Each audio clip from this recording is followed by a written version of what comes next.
Hey friends, my name is Gabrielle and welcome to FrumiousReads. And it's been a little while. Where's my camera? Hold on, I don't even remember where to look. I think it's over here.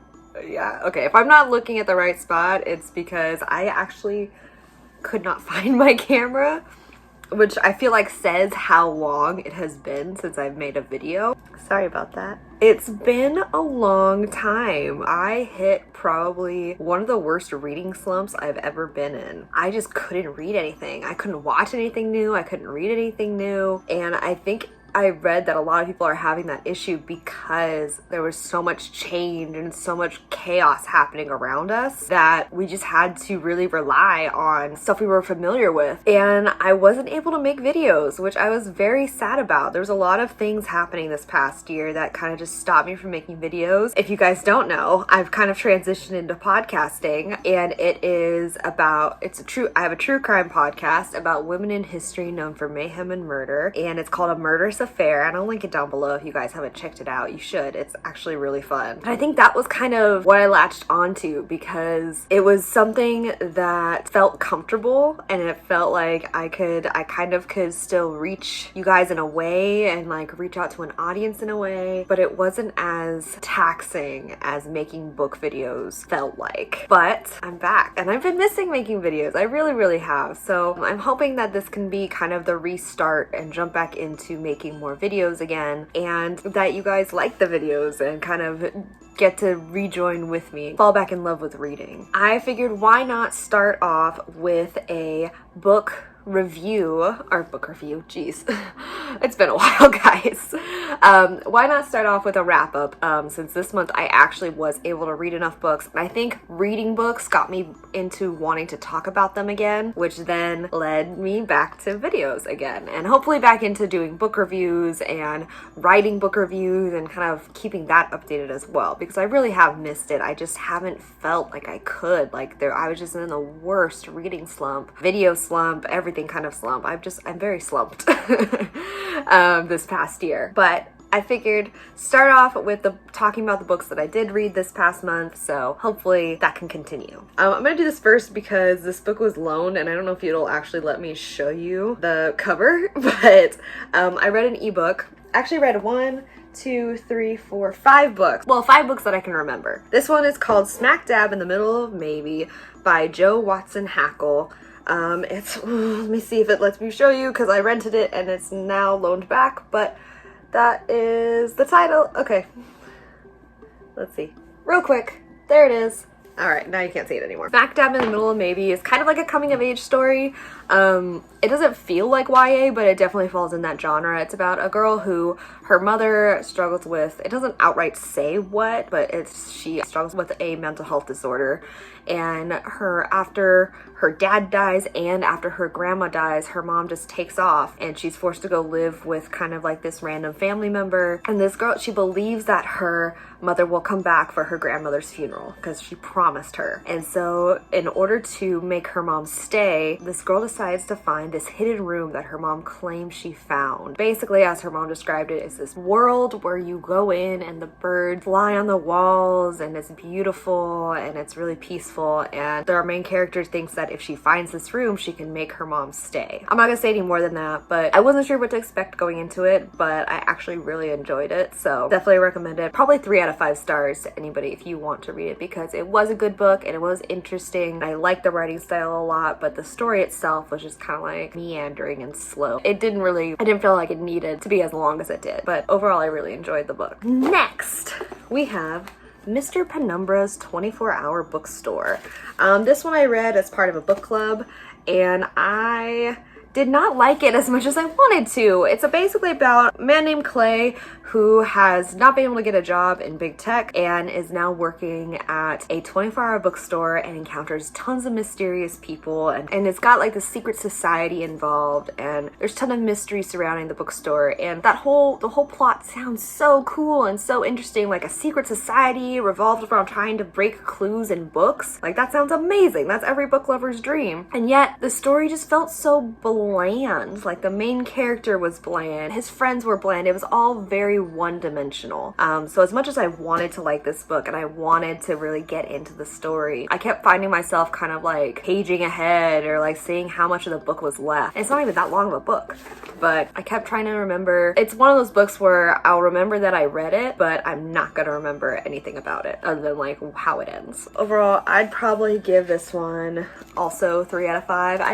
My rating system is very strange. This book, Leave No Trace by Mindy Mejia. This book is so good. I picked it up because it's kind of a mystery novel, and the main character is a speech pathology assistant, which I am a speech pathology assistant. So I was like, oh cool, that's amazing. I definitely want to read a mystery novel about this person who's doing the same job I am. It's about Maya Stark, who kind of is thrown into this really high profile investigation when the son of someone who's been presumed missing for years has been found, and he's linked to a murder, and he is sent to a psychiatric facility where Maya works. Maya herself has a history at this psychiatric facility, and she is tasked with trying to work with the patient, even though she like clearly states like, this is not my field, I am not a psychiatrist.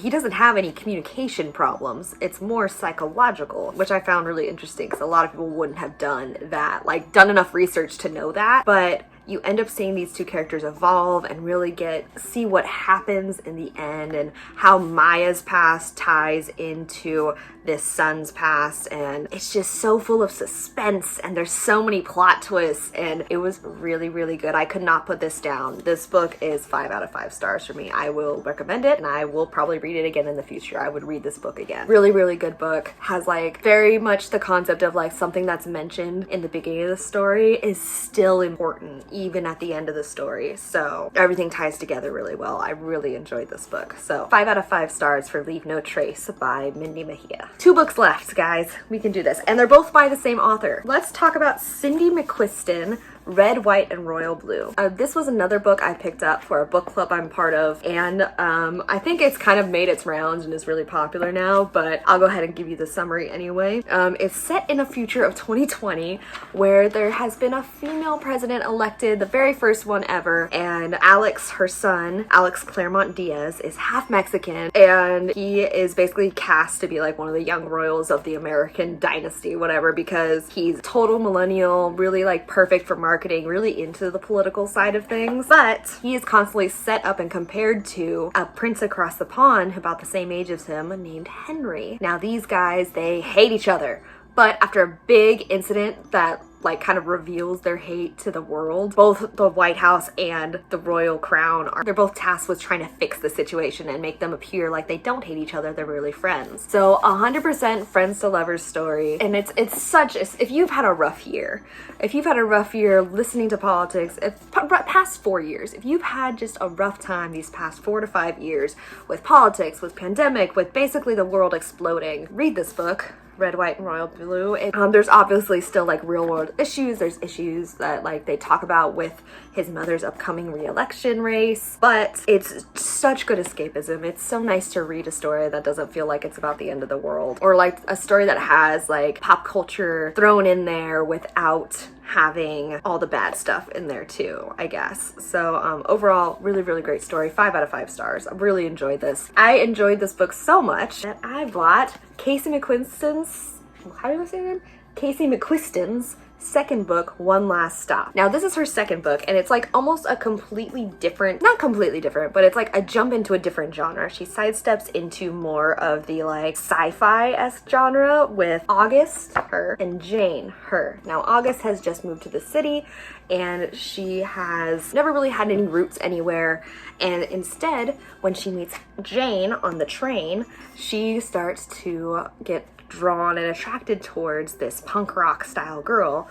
Turns out that Jane is a time traveler who is tied to the underground that powers under New York City. Basically, it's kind of like August has to use all these skills that she tried to leave behind her to help Jane figure out what happened, why she's stuck there, and there's so many great jumps throughout history too. It does a lot of like LGBT history and like how movements started in the 70s with Jane and like how she was part of it, and then how it's translated to now, and it's a really really good book. 5 out of 5 stars. Definitely recommend it. It's just such a good story. Casey McQuiston is such a good writer, and I cannot wait for her 3rd book to come out in 2022. All right, that's it, guys.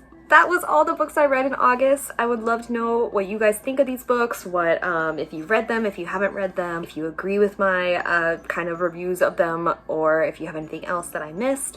Let me know in the comments down below. Make sure you subscribe to the channel for videos that will actually be coming out again. I'm very excited about this. You can see all my past videos that were bookish related back when I was a young gal first beginning on YouTube in the playlist and the videos that I have. But that's all I have for you guys today. Thank you so much for watching and for still being here after all this time. And I will talk to you guys later.